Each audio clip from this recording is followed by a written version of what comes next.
உங்கள் Tamil hand writing ரொம்ப அழகாக தெரியறதுக்கு நான் சொல்கிற இந்த டிப்ஸை ஃபாலோ பண்ணுங்கள். எல்லாருக்குமே அவங்களோட தமிழ் கையெழுத்து தனியாக தெரியணும்னு ஆசை இருக்கும். நான் சொல்ல போகிற டிப்ஸ் எல்லாமே உங்கள் தமிழ் கையெழுத்தை பல மடங்கு அழகாக்கி காட்டும். ஃபாலோ பண்ணி பாருங்கள். ஃபர்ஸ்ட் விஷயம், தமிழில் கால் நீட்டிக்கிட்டு இருக்க எழுத்துக்கள் சிலது இருக்கும். எடுத்துக்காட்டுக்கு தா, நா, ரா மாதிரியான எழுத்துக்கள். வாக்கியத்தில் இந்த எழுத்துக்களை பயன்படுத்துகிறப்போ அதோட காலை அடக்கமாக வைக்காம நல்லா திமிரா எழுதி பாருங்க. நான் எழுதுகிற மாதிரி.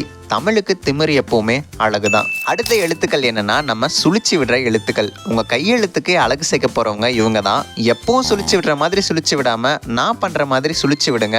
அந்த அழகை நீங்களும் கண் கூட பார்த்து ரசிப்பீங்க. மூணாவதா பார்க்க போற எழுத்துக்கள் 3 சுழினா மற்றும் 2 சுழினா. இந்த எழுத்துக்களும் உங்க கையெழுத்துக்கு அழகு சேர்க்க போறவங்க தான். இந்த மாதிரி வழக்கம் போல எழுதாம சுழி முடிச்சு விட்ட பிறகு அதோட கடைசி கொம்பை இப்படி நீட்டி விட்டு எழுதி பாருங்க, அழகா தெரியும். இந்த மாதிரி டிப்ஸ்லாம் பிடிச்சிருந்தா கமெண்ட்ல சொல்லுங்க. இதே மாதிரி ஹேண்ட் ரைட்டிங் இம்ப்ரூவ் பண்றதுக்கு டிப்ஸ் வேணும்னு நினைச்சீங்கன்னா நம்மளோட சேனலை சப்ஸ்கிரைப் பண்ணிக்கோங்க.